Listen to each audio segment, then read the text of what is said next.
The fluorescent lights of the grocery store buzzed overhead like angry wasps, casting everything in a sickly yellow glow that made my bruises look worse than they already were. I kept my head down, focusing on the cracked linoleum beneath my worn sneakers, counting tiles to distract myself from the throbbing in my ribs. 12 tiles to the produce section, 23 to the canned goods. If I could just make it through this shopping trip without incident, without drawing attention, without... Move faster. Derek's voice cut through my mental arithmetic like a blade, his hand clamped around my upper arm, fingers digging into flesh that was already tender from last night. We don't have all day. I nodded mutely, reaching for a can of tomatoes with my free hand. The metal was cool against my palm, grounding. Real. I had learned not to speak unless spoken to, not to make eye contact with other shoppers, not to exist any louder than absolutely necessary. 3 years of marriage had taught me that invisibility was survival. The store smelled of cleaning chemicals and overripe bananas, mingling with the cheap cologne Derek had doused himself in this morning. It made my stomach turn, but I'd long since learned to breathe through my mouth, to swallow down the nausea along with everything else. "You're embarrassing me," he hissed, close enough that I could feel his breath hot against my ear. Walking around like some pathetic kicked dog. Stand up straight. I straightened my spine, wincing as the movement pulled at something tender beneath my ribs. A middle-aged woman in the next aisle glanced our way, her eyes lingering on Derek's grip on my arm before sliding away with practiced indifference. I'd seen that look before, the one that said not my problem, the one that let people sleep at night while women like me counted bruises instead of blessings. We moved through the aisles in tense silence, Derek dictating what went into the cart with the same controlling precision he applied to every aspect of my life.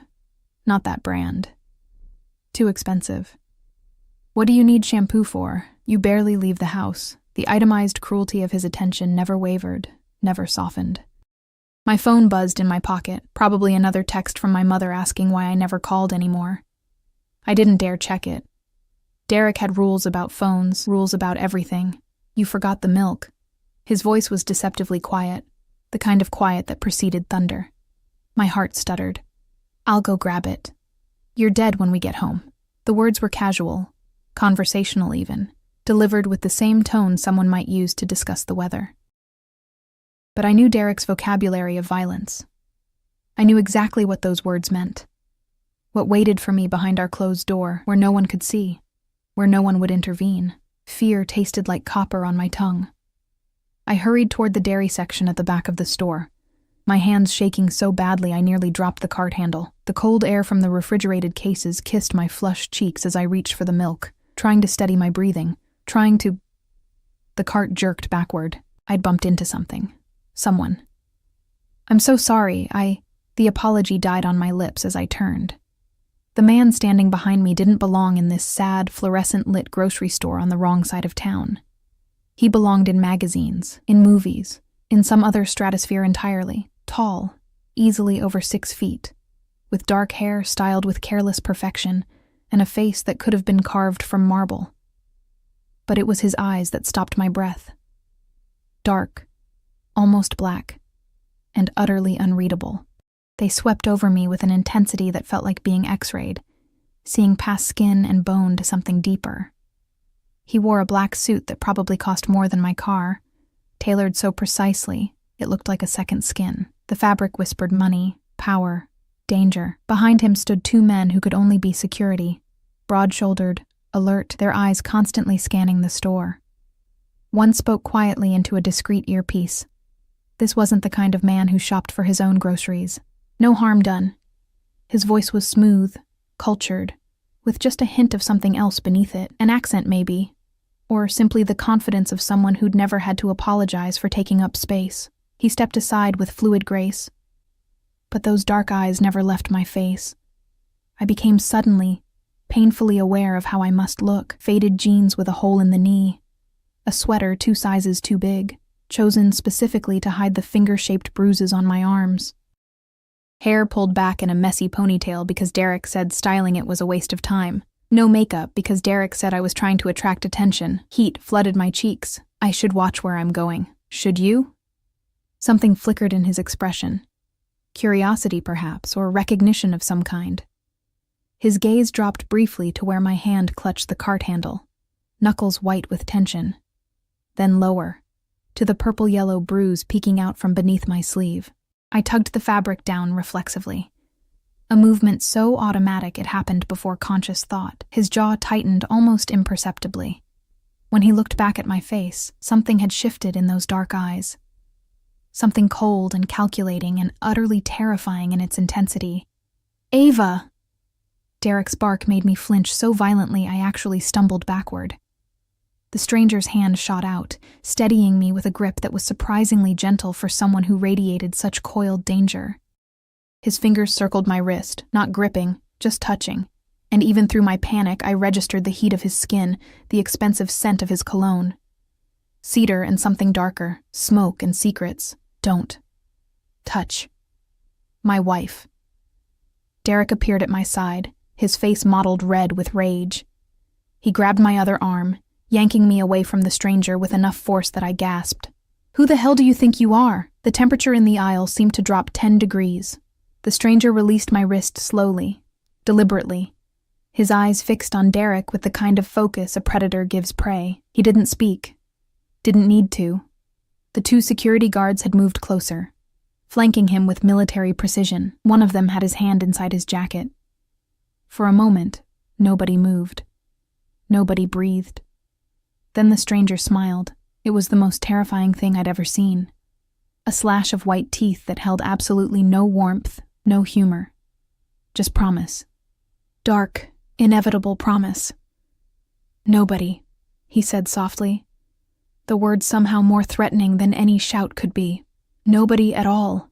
Derek's grip on my arm loosened fractionally. Even he, in all his bullying confidence, recognized something in this man that made his primitive hindbrain scream warnings. I felt him shift his weight, caught the sharp tang of his sudden fear sweat, cutting through the cheap cologne. "We're leaving." Derek's voice had lost its edge, gone brittle. He dragged me backward, the cart abandoned, milk forgotten. I risked one glance back. The stranger stood perfectly still in the fluorescent light, dark suit immaculate, expression unreadable, but his eyes... God. His eyes followed me with an intensity that made my skin prickle with something that wasn't quite fear. Something more complicated, more dangerous. One of the security guards murmured something to him. He raised a hand, silencing the man without looking away from me. From the visible evidence of Derek's ownership written across my skin in shades of purple and green. Then we were through the automatic doors, the cool evening air hitting my face like a slap. Derek's hand was a vice on my arm as he hauled me across the parking lot toward our beat-up Honda. His breath came fast and angry, the kind of breathing that preceded the worst of his rages. What the fuck was that? He shoved me against the car hard enough that my hip bone connected with the door handle. Pain bloomed sharp and bright. "You think you can embarrass me like that? Letting some pretty boy put his hands on you? I didn't. He was just..." The explanation strangled itself in my throat as his hand fisted in my hair. "You're dead when we get home," he repeated, this time close enough that spittle flecked my cheek. "You hear me? Dead." He released me with a shove and rounded the car to the driver's side. I stood there trembling, hand pressed against my bruised hip, and looked back at the grocery store entrance. The stranger stood just inside the glass doors, backlit by that harsh fluorescent glow. He'd followed us, watched the entire encounter. His phone was pressed to his ear, and even from this distance I could see the rigid set of his shoulders, the dangerous stillness of his posture. Our eyes met across the parking lot. Something passed between us in that moment. Some wordless understanding, some connection I couldn't name and didn't want to examine. It felt like standing at the edge of a cliff, wind whipping around me, knowing that one step forward would be either flight or falling, and I wouldn't know which until it was too late to choose. "Get in the car." Derek's shout shattered the moment. I climbed into the passenger seat, hands still shaking as I clicked the seatbelt. Through the side mirror, I watched the stranger lower his phone. Watched him say something to one of his guards. Watched the guard nod and pull out his own phone, fingers moving quickly across the screen. Then Derek was peeling out of the parking lot, tires squealing, and the grocery store, and the dangerous man in the expensive suit disappeared behind us. The drive home took 12 minutes. I counted every second, my mind racing through possibilities, through consequences. Derek's hands were white-knuckled on the steering wheel, his jaw clenched so tight I could hear his teeth grinding.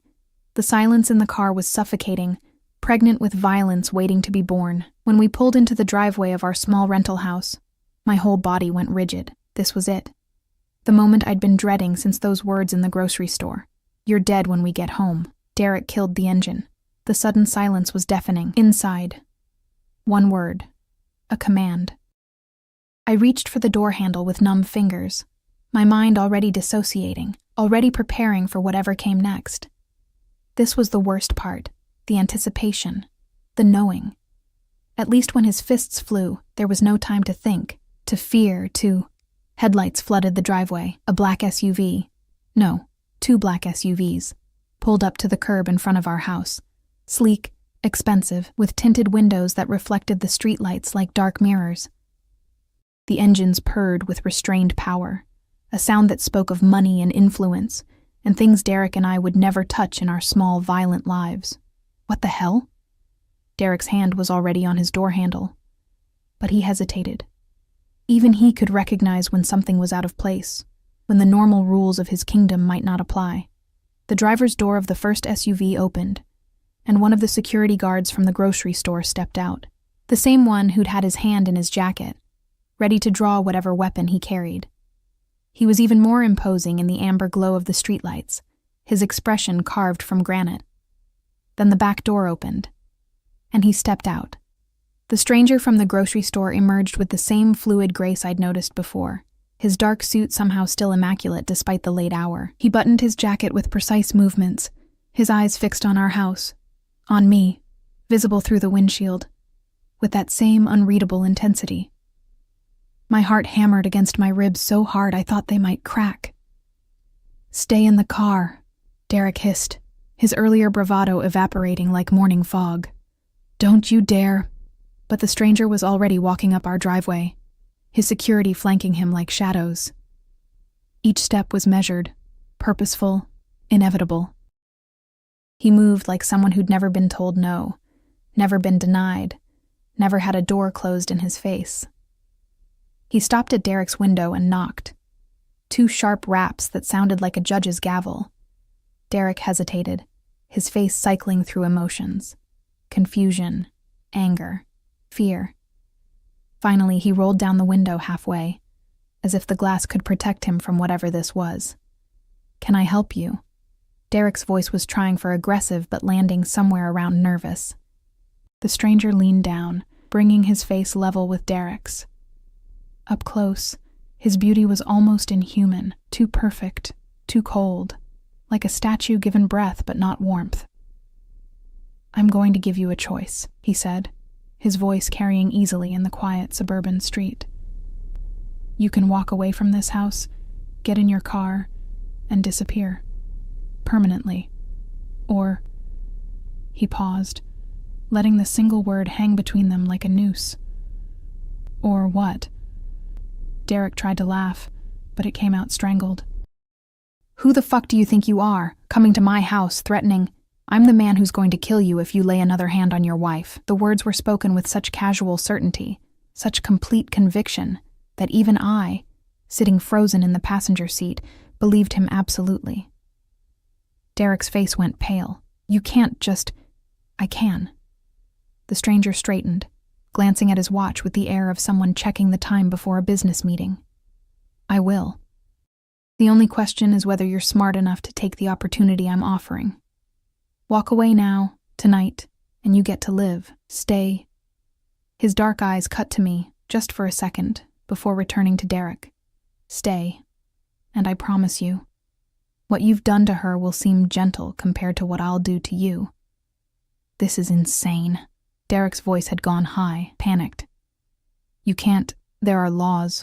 I'll call the cops." One of the security guards stepped forward, holding out a phone. On the screen, I could see video footage. Grainy, but clear enough. Derek's hand fisted in my hair outside the grocery store, the shove against the car, his mouth forming those words, "You're dead when we get home." Please do call the police, the stranger said pleasantly. I'm sure they'd be very interested in this footage. In the hospital records I've already obtained from the 3 times your wife has been to the ER in the past year. In the testimonies I can produce from your neighbors about the sounds coming from this house. He tilted his head, that terrible smile returning. Or you can save everyone the trouble and just disappear. Derek looked at me then, really looked at me, and what I saw in his eyes was something I'd never seen before. Helplessness.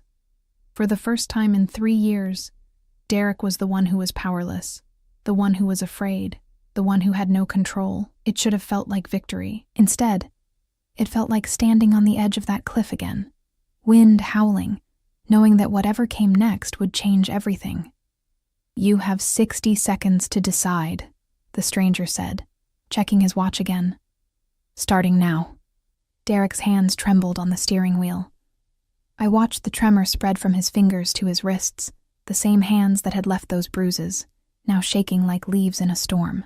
The silence stretched taut between us, broken only by the quiet idling of those expensive SUVs and the harsh rasp of Derek's breathing. 45 seconds, the stranger said, his voice carrying no inflection. Just fact, just inevitability. You're insane, Derek whispered, but the fight had already drained from his voice. He was deflating before my eyes, shrinking into something smaller, weaker, something that couldn't hurt me anymore. She's my wife. You can't just... 30 seconds.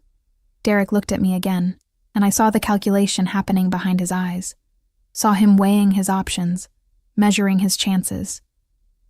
For a moment, I thought he might actually fight, might actually try to assert the ownership he'd claimed over me for 3 years. Then his shoulders sagged. Fine. The word came out broken. Fine. I'll go. But this isn't over.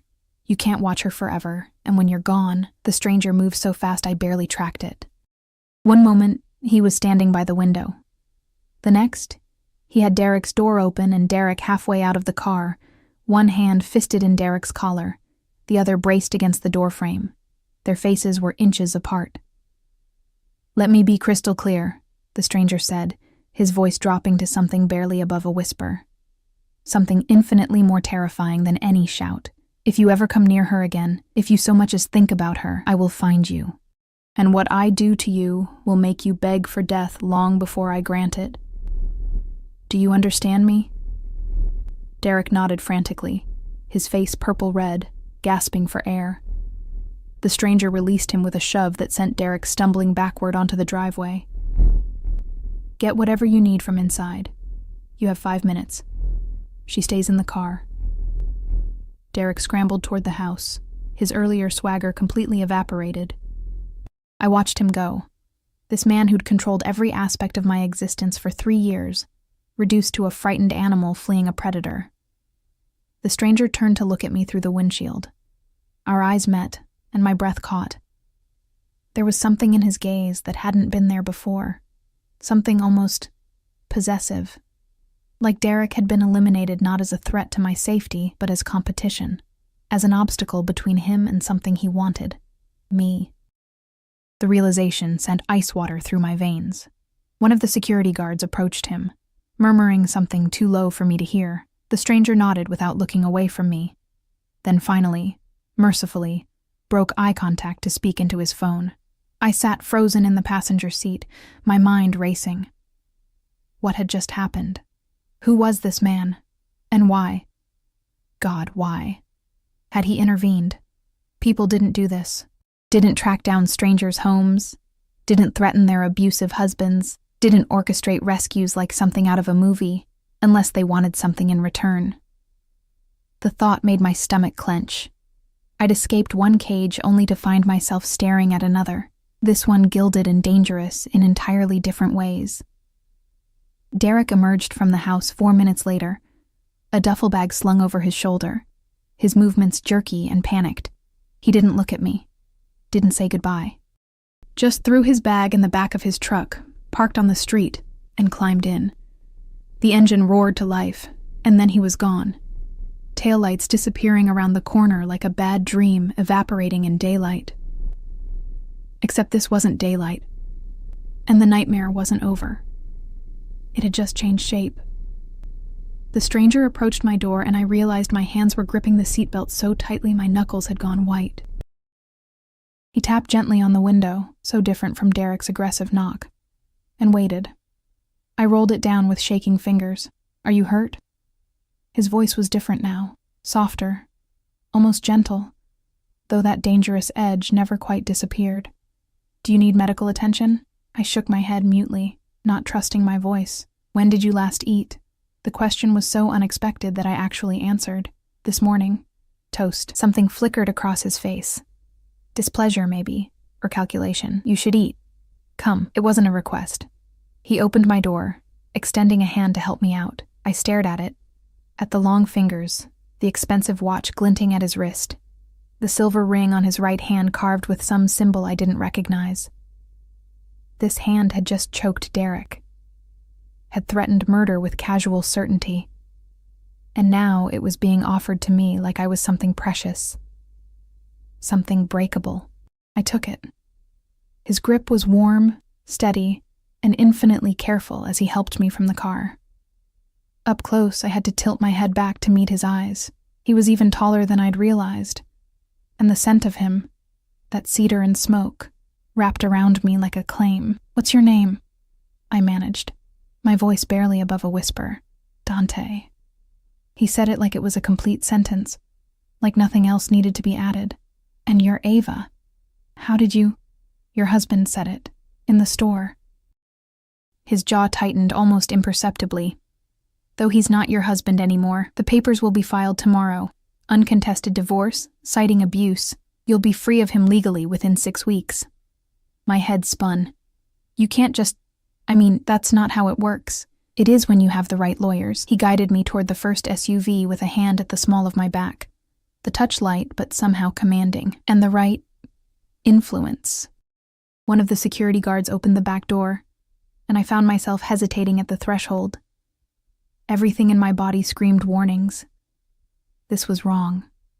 Dangerous. I was trading one form of control for another, one cage for a prettier one.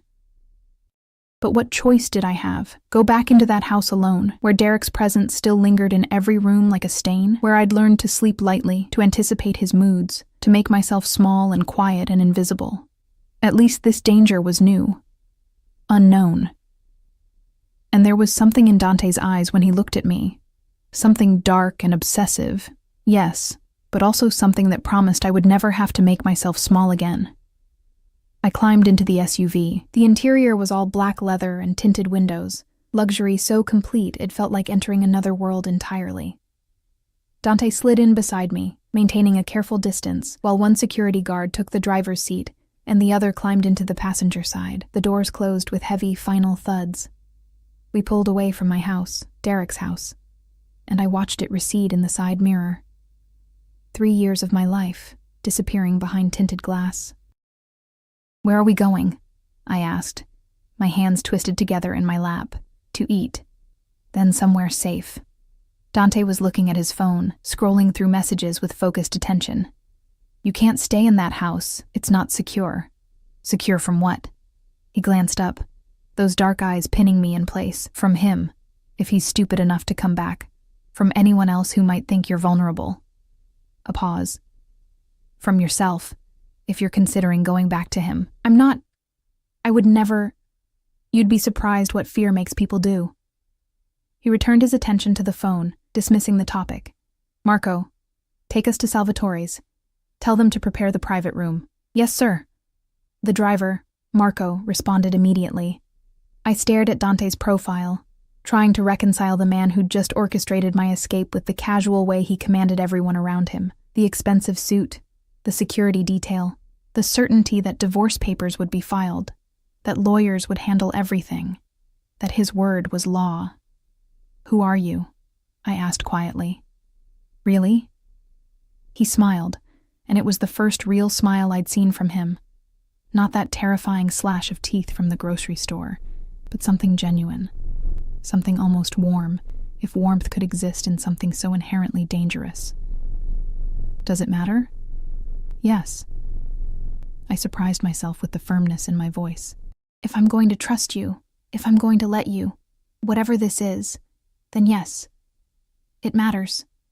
He studied me for a long moment, his expression unreadable. Then he leaned back against the leather seat, his body angled toward mine but still maintaining that careful distance. My family has certain business interests in this city, he said carefully. Interests that require discretion and influence. I saw something in that grocery store that offended me.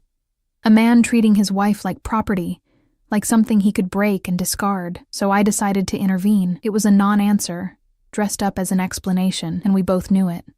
"You're Mafia," I said. Not a question.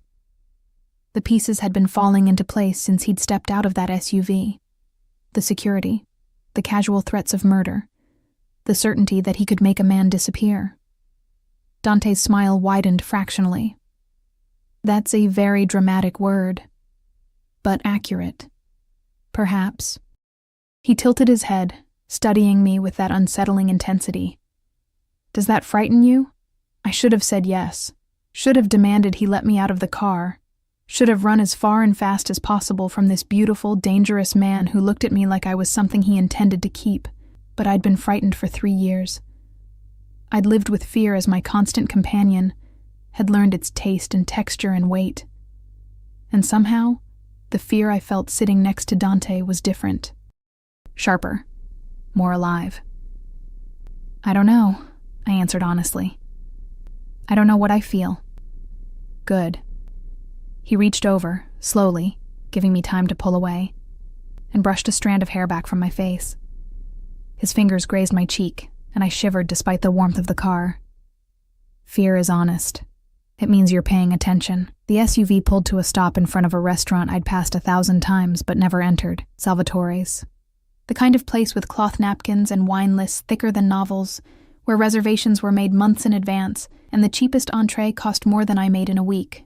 Marco opened the door, and Dante stepped out first, then offered me his hand again. I took it, letting him help me from the car, acutely aware of my worn jeans and oversized sweater, the bruises on my arms, the fact that I looked like exactly what I was. A woman who'd just escaped her abuser, displaced and lost. But if Dante noticed or cared about my appearance, he gave no indication. He simply placed his hand at the small of my back again, that possessive, guiding touch, and led me toward the entrance. The door opened before we reached it, held by a man in an impeccable suit who nodded deferentially to Dante. "Mr. Salvatore, your room is ready." Salvatore, the same name as the restaurant. "He owns this place," I murmured, as we stepped into a foyer decorated with old-world elegance, dark wood and brass fixtures and oil paintings in gilt frames. "He owns many places," Dante corrected softly. "This is just one of them." We were led through the main dining room, past tables filled with well-dressed couples and business associates, their conversations creating a low hum of civilized society. Eyes followed us, or rather, followed Dante, with a mixture of respect, curiosity, and in some cases fear.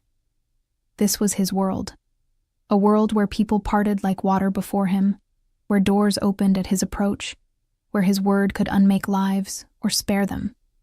And somehow, I'd stumbled into it. The private room was at the back of the restaurant, access through a hallway lined with more oil paintings. Inside, a single table had been set for 2, candles already lit, wine already breathing in a crystal decanter. The lighting was low, intimate, the kind of setting designed for romance or seduction, or possession. Dante pulled out my chair, waiting until I sat before taking his own seat across from me. Marco and the other guard positioned themselves outside the door, granting us privacy, but remaining close enough to respond to any threat. A waiter appeared almost immediately, pouring wine without asking if we wanted it, then disappearing just as quickly. "Eat," Dante said, gesturing to the menu that had been placed before me. "Whatever you want. Don't look at the prices." I opened the menu and immediately felt overwhelmed. Everything was in Italian, with small English translations underneath. Dishes I'd never heard of, ingredients I couldn't pronounce. My hands started shaking again. Dante reached across the table and gently closed the menu. "Do you trust me?" The question hung in the air between us, loaded with meaning that went far beyond food. "I don't know you," I said carefully. Then let me rephrase. Will you trust me for tonight to take care of you? There was something in his voice, something almost vulnerable beneath all that controlled power, like my answer mattered, like he needed me to say yes, and God help me. I did. Yes. His expression transformed. That dangerous smile returned, but this time it held warmth, satisfaction, triumph. He summoned the waiter with a subtle gesture and ordered in rapid Italian, the words flowing like music. The waiter nodded, scribbling notes, and disappeared again. Now, Dante said, his attention returning to me with laser focus. Tell me about yourself, Ava, everything. There's not much to tell. I wrapped my hands around the wine glass, feeling the cool crystal against my palms. The deep red liquid inside caught the candlelight, transforming into something that looked like liquid rubies. I'd never had wine that probably cost more than my monthly rent. I'm nobody. Just Ava. Just Ava, Dante repeated, as if testing the words. Who works where? Pete's diner. Night shifts, mostly. I took a sip of wine to avoid his gaze. It was smooth, complex, nothing like the cheap bottles Derek occasionally brought home.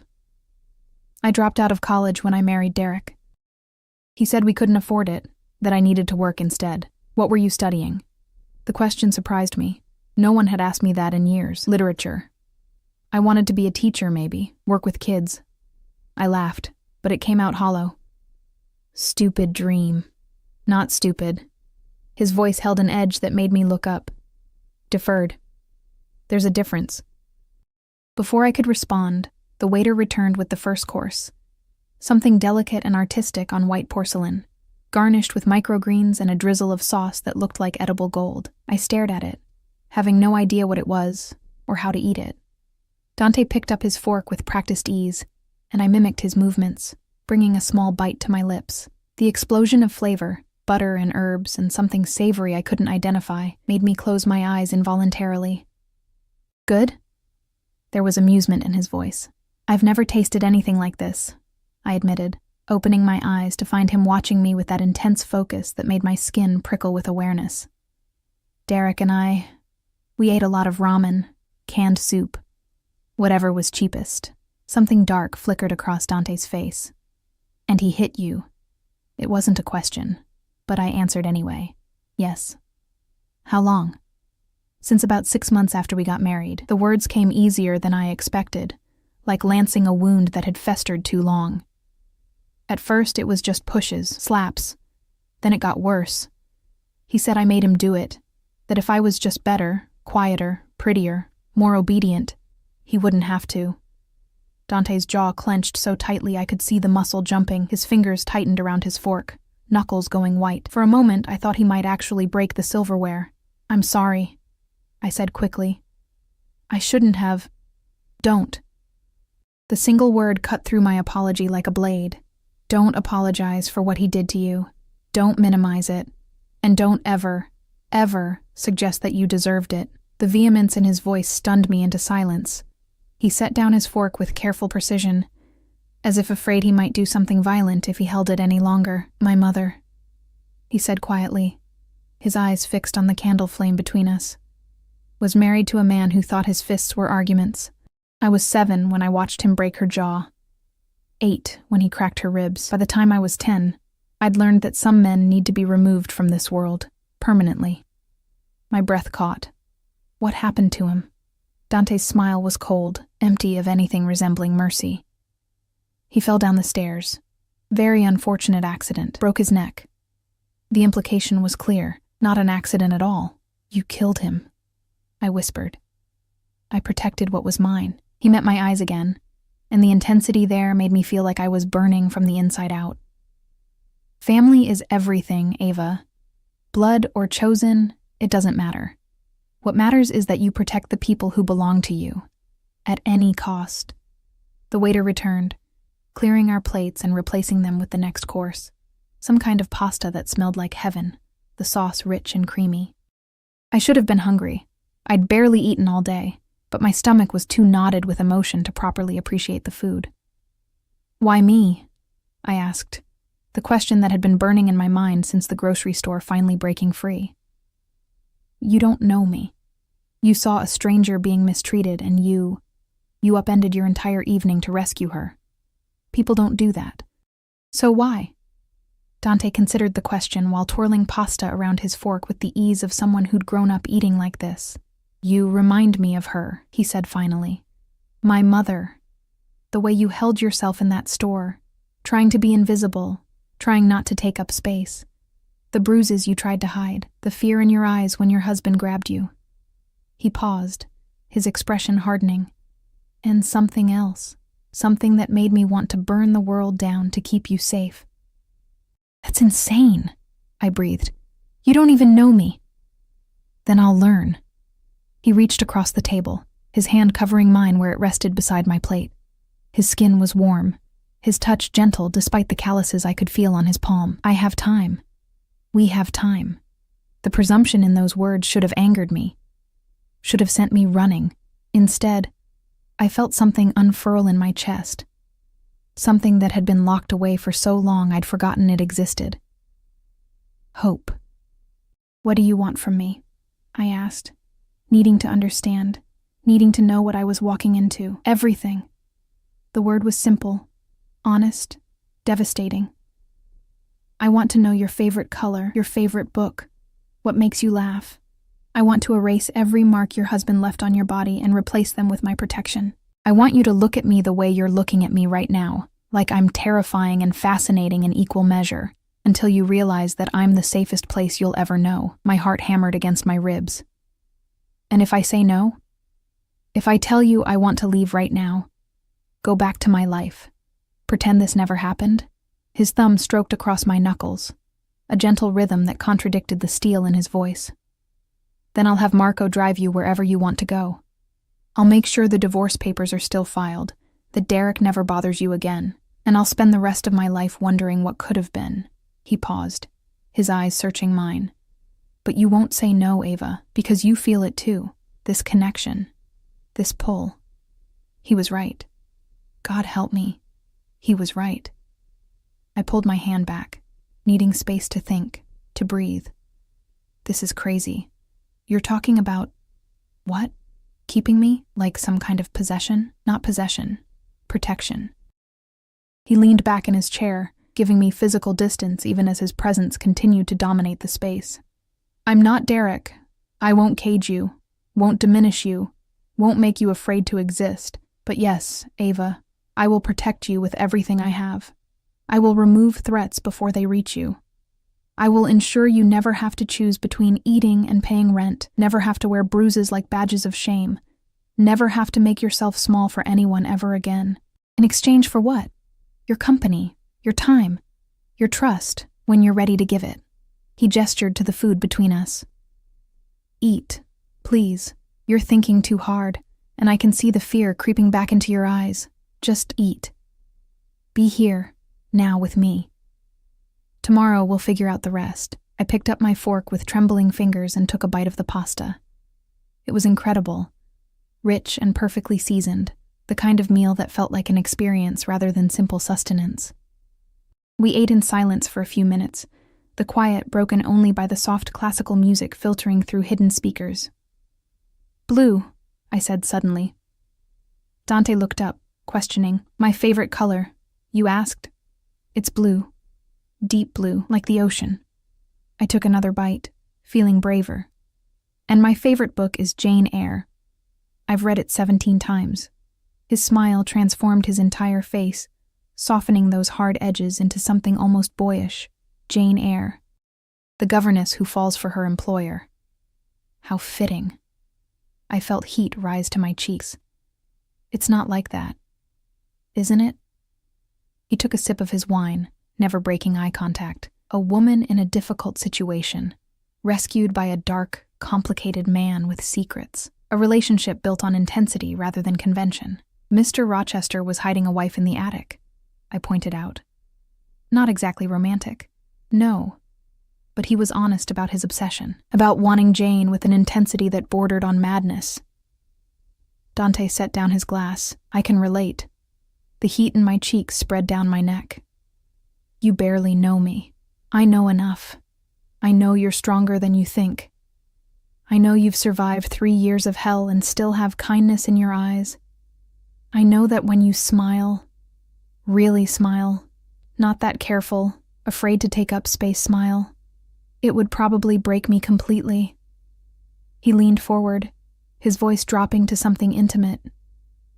"And I know that I'm going to spend however long it takes to see that real smile, to hear you laugh, to watch you become whoever you were meant to be before Derek convinced you that you were nothing." Tears pricked at my eyes, unexpected and unwelcome. I blinked them back furiously. "You can't just fix me. I'm not trying to fix you, Ava. You're not broken." His expression gentled.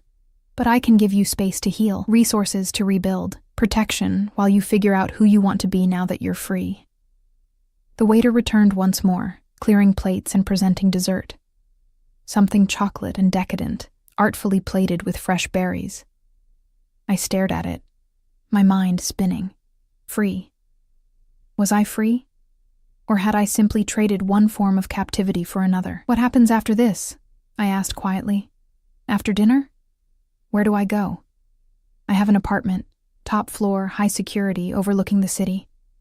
He must have seen the fear flash across my face because he quickly added, "I won't be there. It's empty, furnished, waiting. I'll have clothes brought in for you tomorrow. Anything you need. You'll have complete privacy, complete safety. Marco will be stationed outside if you need anything. And you? I'll be wherever you need me to be, close enough to protect you, far enough to let you breathe." His eyes held mine. "Unless you want me closer." The implication hung heavy in the air between us. I took a shaky breath. I need time, to think, to process all of this. "Of course." He pulled out his phone, typed something quickly. "The apartment is ready. We can go whenever you'd like." We finished dessert in silence, the weight of unspoken possibilities pressing down on us both. When Dante finally stood and offered me his hand, I took it without hesitation, letting him guide me back through the restaurant, past the curious stairs, into the waiting SUV. The drive through the city felt surreal. Streetlights blurred past the tinted windows, transforming the familiar landscape into something foreign and dreamlike. Dante sat beside me, close enough that I could feel his body heat, far enough that we weren't touching, respecting my boundaries, even as his presence claimed every inch of space. We pulled up to a building that looked like it belonged in a magazine, all glass and steel and modern luxury. Marco opened my door, and I stepped out onto the sidewalk, craning my neck to see the top floors disappearing into the night sky. "Penthouse," Dante said, appearing at my side. 23rd floor. Elevator requires a keycard." He pressed said keycard into my palm, his fingers lingering against mine. "You're the only one who has access besides building security. What about you?" "I'll knock." That almost smile played at his lips. "I'm a gentleman, Ava. Mostly." He guided me through the lobby, all marble and minimalist furniture, to a private elevator. The ride up was silent, tension coiling tighter with each passing floor. When the doors opened directly into the apartment, I gasped. Floor-to-ceiling windows offered a panoramic view of the city, lights twinkling like fallen stars. The space was open concept, decorated in shades of gray and cream, with furniture that looked like art. A kitchen with appliances I'd only seen on cooking shows. Hallways leading to what I assumed were bedrooms.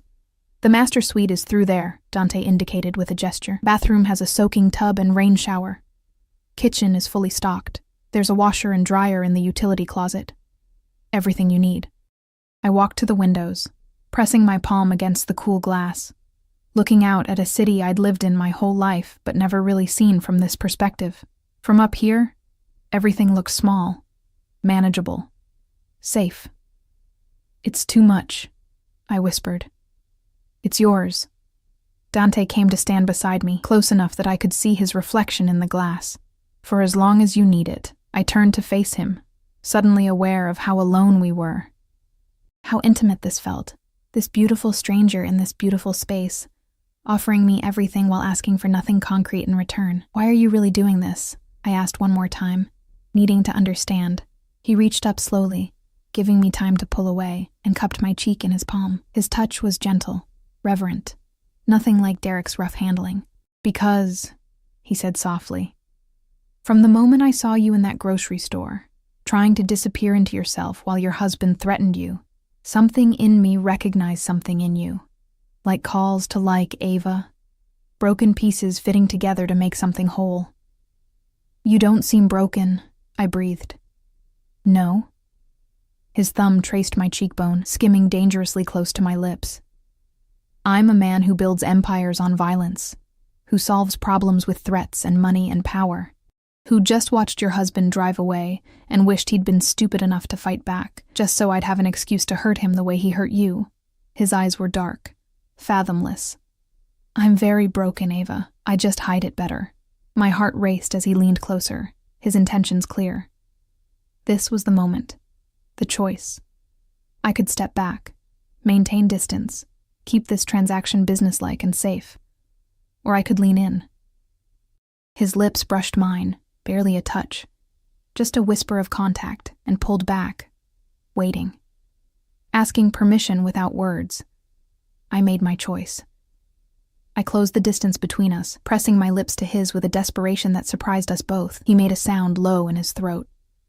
Surprise, satisfaction, hunger, and his hand moved to tangle in my hair, angling my head for deeper access. The kiss was nothing like I'd experienced before. Not demanding or punishing, but claiming. Possessive in a way that made me feel precious rather than owned. When we finally broke apart, both breathing hard, Dante rested his forehead against mine. Stay, he murmured. Not because you're afraid, or because you have nowhere else to go. Stay because you want to see where this goes. I don't know what this is, I confessed. Neither do I. His honesty surprised me, but I want to find out. Will you let me? I nodded, not trusting my voice. He smiled, that real smile that transformed him, and pressed one more soft kiss to my forehead. Then I'll see you tomorrow. Sleep well, Ava. You're safe here. I promise.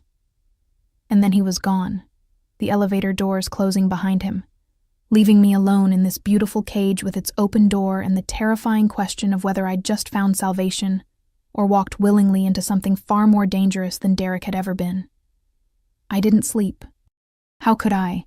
In a bed that felt like sleeping on clouds, in sheets that probably cost more than my entire wardrobe, in a silence so complete it felt alien after years of waiting for Derek's heavy footsteps, his angry breathing, his unpredictable violence.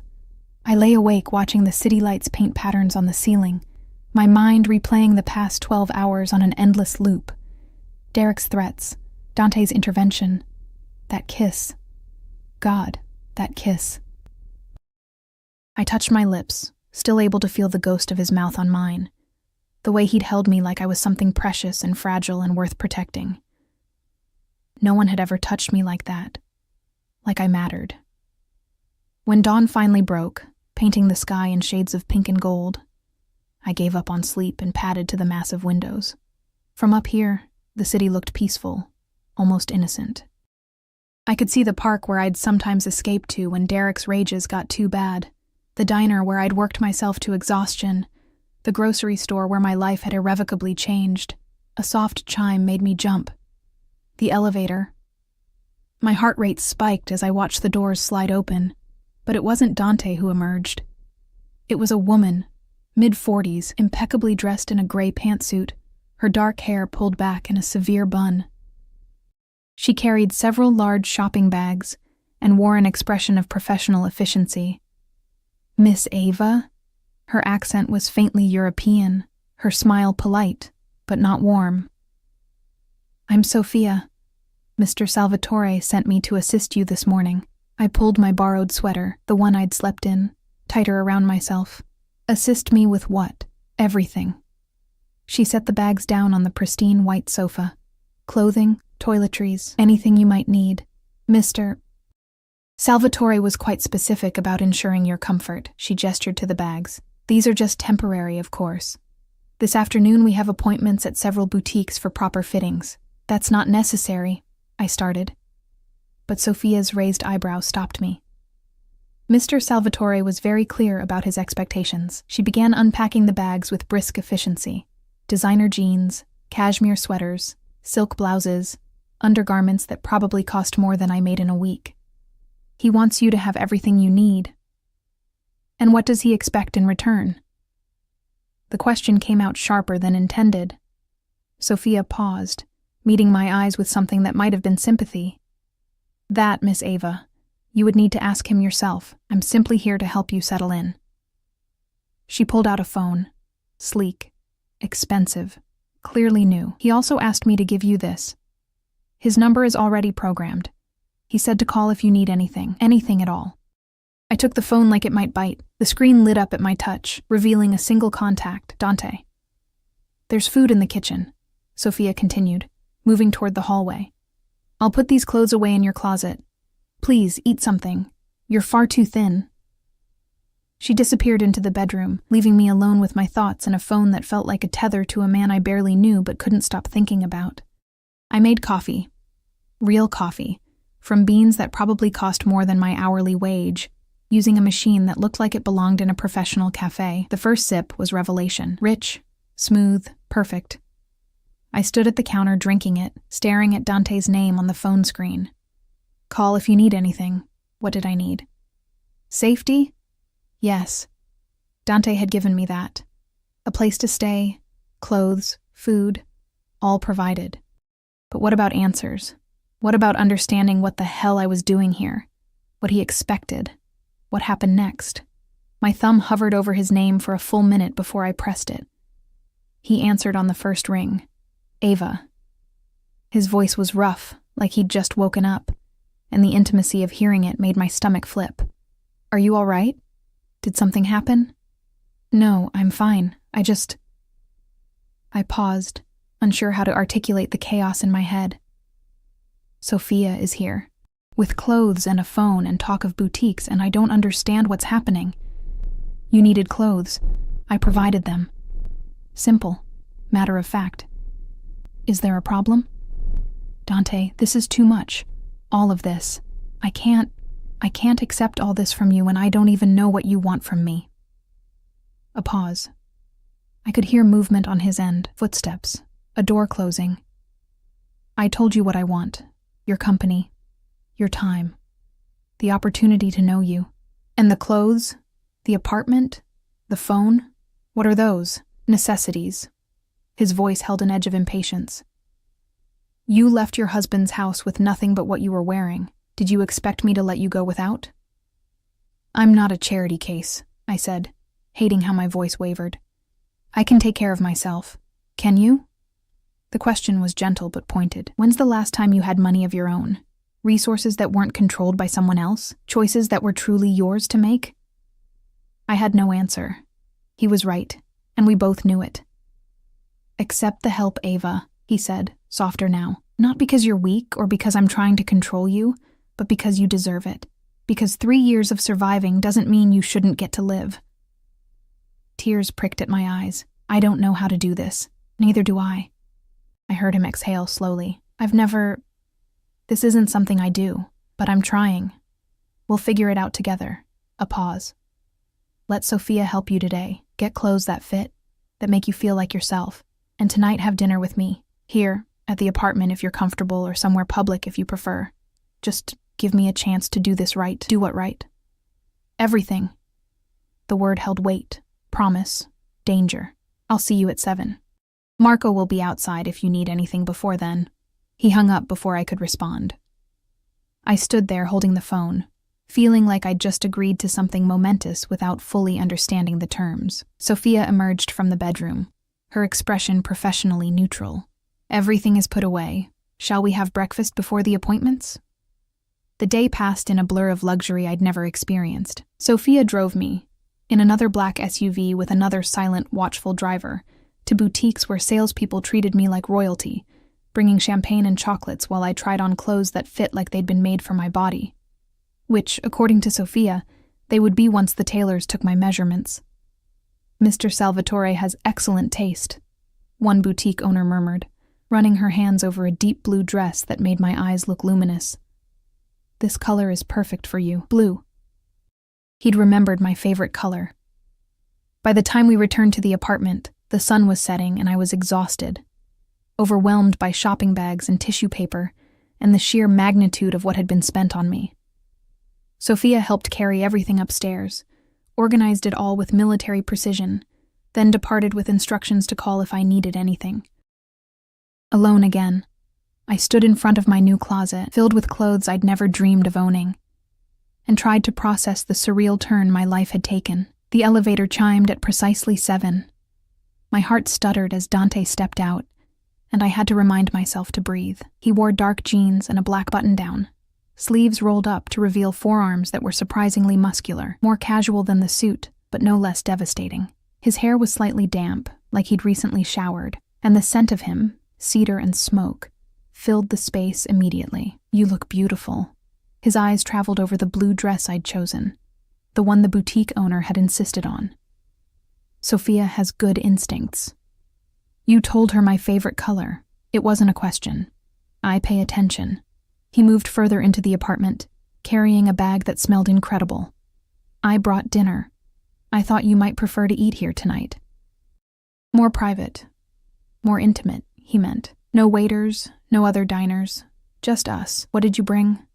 I asked, needing to focus on something normal, something safe. "Italian, homemade by my mother's cook." He unpacked containers onto the counter, each one releasing aromas that made my mouth water. Pasta carbonara, saltimbocca, tiramisu for dessert, nothing fancy, just comfort food. The domesticity of it, Dante Salvatore, Mafia boss, unpacking takeout containers in my kitchen, would have been funny if it weren't so disarming. We ate at the dining table, the city lights our backdrop, conversation flowing easier than I'd expected. He asked about my day, listened with genuine interest as I described the overwhelming experience of the boutiques. I asked about his, carefully avoiding the obvious question of what exactly his business entailed, and he told me about meetings, property investments, family obligations. "You're close to your mother?" I asked, remembering what he'd said about her. "She's everything." His expression softened. "After my father died, she could have fallen apart. Instead, she became stronger, built her own life, her own power. She taught me that protecting family isn't just about violence. It's about creating safety, building something that lasts. Does she know about me?" He smiled. "She knows I met someone interesting. She's curious." The idea of meeting Dante's mother terrified me more than anything else about this situation. "What did you tell her?" "The truth. That I saw a woman being hurt and decided to intervene, that I can't stop thinking about her, that I'm in over my head and have no idea what I'm doing." He reached across the table, his fingers brushing mine. "She said that's how you know it matters. When you lose control, when you can't follow the script you've always followed." "What script is that?" "The one where I keep everyone at arm's length, where I don't let anyone close enough to become a weakness." His thumb traced circles on my palm. "You've already broken that script, Ava. From the moment I saw you." My breath caught. "You barely know me. Then help me know you better." He stood, pulling me up with him, leading me to the sofa that faced the windows. We sat, close but not touching, the city sprawling before us like a universe of possibilities. "Tell me about your family, your life before Derek." So I did. Talking came easier in the semi-darkness, with his presence beside me solid and reassuring. I told him about my parents, killed in a car accident when I was 19, leaving me alone and grieving. About meeting Derek 6 months later, how he'd seemed like salvation, someone steady and strong who could protect me. About the slow erosion of self that happened so gradually I hadn't noticed until it was too late. "He isolated you," Dante said, his jaw tight. "Classic pattern. Cut you off from friends, from your education, from anything that might give you independence." "I let him," I whispered. "I was so desperate not to be alone that I let him. No." Dante turned to face me fully, his hands cupping my face with that same careful gentleness. "You survived. You did what you had to do to stay alive. That's not weakness, Ava. That's strength." Tears spilled over despite my best efforts to contain them. "I don't feel strong. You left. When I gave you the opportunity, you didn't go back to him. You didn't make excuses, didn't try to salvage something that was destroying you. You chose yourself." His thumbs wiped away my tears. "That's the strongest thing you could do. With your help, I pointed out. I didn't leave on my own. You orchestrated it. I opened the door. You walked through it. He leaned closer, his forehead resting against mine. And you're still here, even though everything about this situation should terrify you. Even though you have every reason not to trust me, not to trust any man. You're here because you chose to be. I don't know why I did, I admitted. You're dangerous. You threatened to kill my husband. You probably have killed people. Everything about you screams danger, and I should run as far as possible. But you won't. Not a question. A certainty. No, I breathed. I won't. He kissed me then, slow and deep and claiming. His hands slid into my hair, angling my head for better access. And I melted into him, into this moment of surrender that felt nothing like the surrenders Derek had demanded. This felt like choice, like power. When we finally broke apart, both breathing hard, Dante rested his forehead against mine again. "Stay with me tonight," he murmured. "Not sex. Just stay. Let me hold you. Let me prove that touch doesn't have to hurt." Every rational thought screamed that this was too fast, too much, too dangerous, but my heart, my battered, bruised heart that had forgotten what safety felt like, wanted this, wanted him. "Okay," I whispered. He stood, pulling me up with him. The massive bed looked even bigger in the dim light, intimidating in its implications. But Dante simply pulled back the covers, kicked off his shoes, and settled against the headboard, arms open in invitation. I climbed in beside him, and he pulled me against his chest, my head tucked under his chin, his arms wrapped around me like a fortress. His heartbeat was steady beneath my ear, his warmth seeping into my bones. "Sleep," he murmured into my hair. "I've got you. You're safe." And impossibly, incredibly, I believed him. I drifted off to the rhythm of his breathing, to the security of his arms, to the strange new reality where the most dangerous man I'd ever met felt like the safest place I'd ever been. I woke to sunlight streaming through floor-to-ceiling windows and the disconcerting realization that I was alone. The bed beside me was cold, the impression of Dante's body long faded from the sheets. Panic fluttered in my chest, irrational, immediate, until I heard sounds from the kitchen. Water running. The clink of dishes. I found him standing at the espresso machine, still wearing yesterday's jeans but shirtless, his back a canvas of muscle and ink. Tattoos covered his shoulder blades, intricate designs that looked like they told a story I couldn't yet read. A scar ran along his ribs, pale against tanned skin. He turned as I entered, and that devastating smile transformed his face. "Coffee?" "Please." I accepted the cup he offered, trying not to stare at the way morning light painted gold across his chest. "You stayed all night. I said I would." He leaned against the counter, watching me over the rim of his own cup. "How did you sleep?" "Better than I have in years." The admission felt vulnerable, dangerous. "You didn't have to stay." "Yes, I did." His expression turned serious. "Ava, I need to tell you something.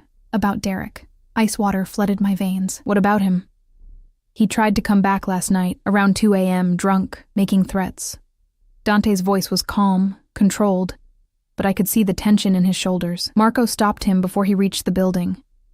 Derek is currently in a holding cell, charged with violating the restraining order that was filed yesterday."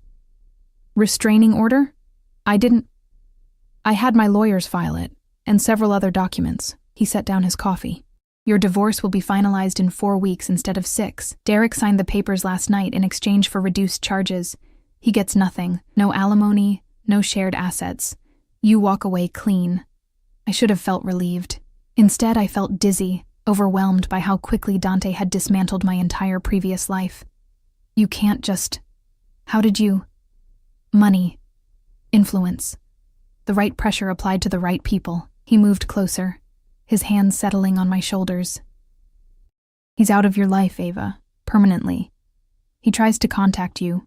He violates the order. He goes to prison. It's done. Just like that.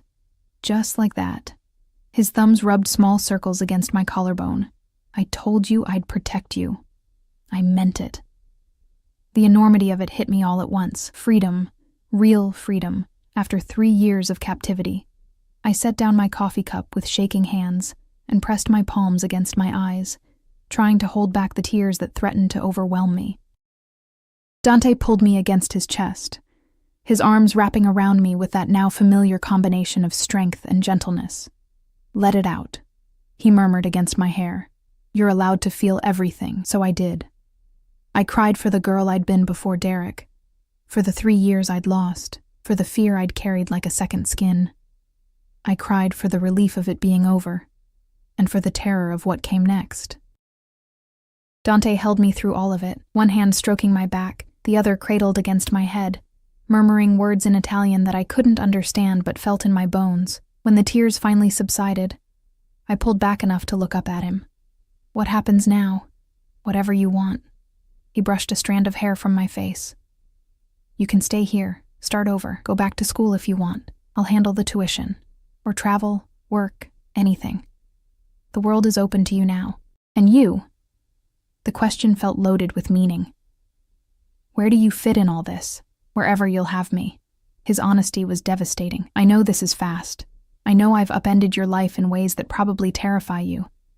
But Ava, I meant what I said. I want to know you, really know you, not just rescue you and disappear." Why? I needed to understand this obsession, this intensity that had focused on me with such singular purpose. He was quiet for a long moment, his dark eyes searching mine. "My father used to tell me that some people are born to build empires, and some are born to remind us why empires matter. You're the second kind, Ava. You remind me that all the power, all the control, all the violence I'm capable of, it only means something if I use it to protect people who deserve protecting."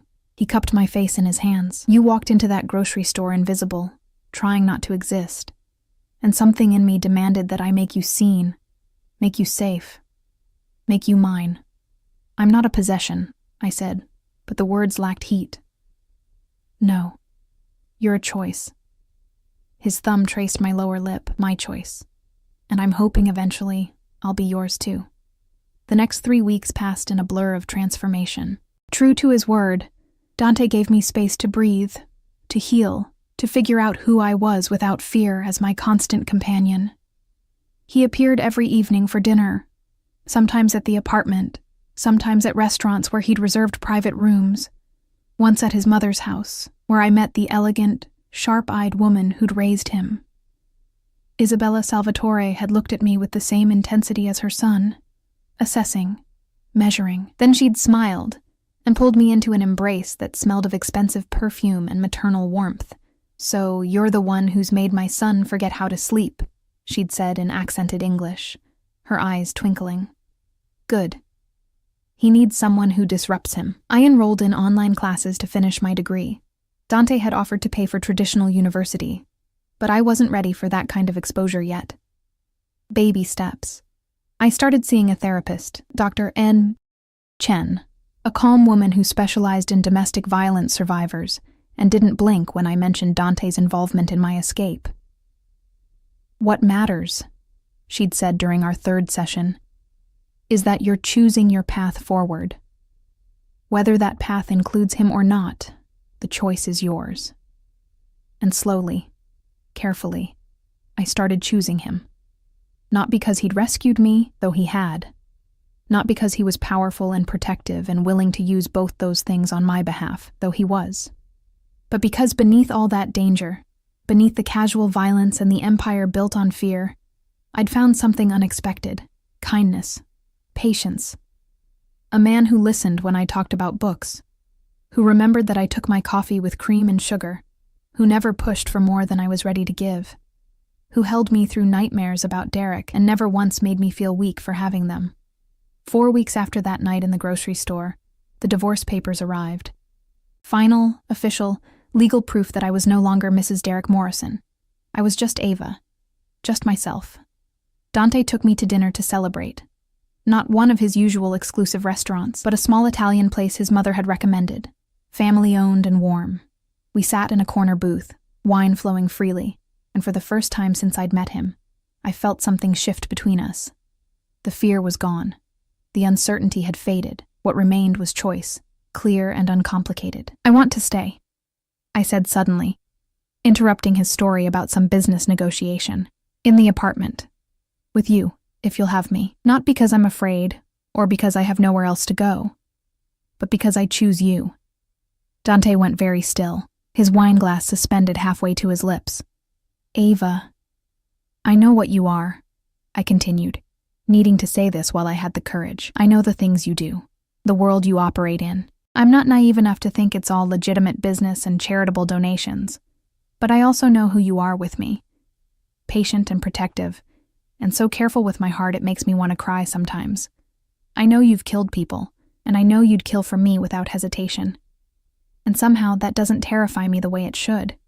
It should, he said roughly. Everything about this should terrify you.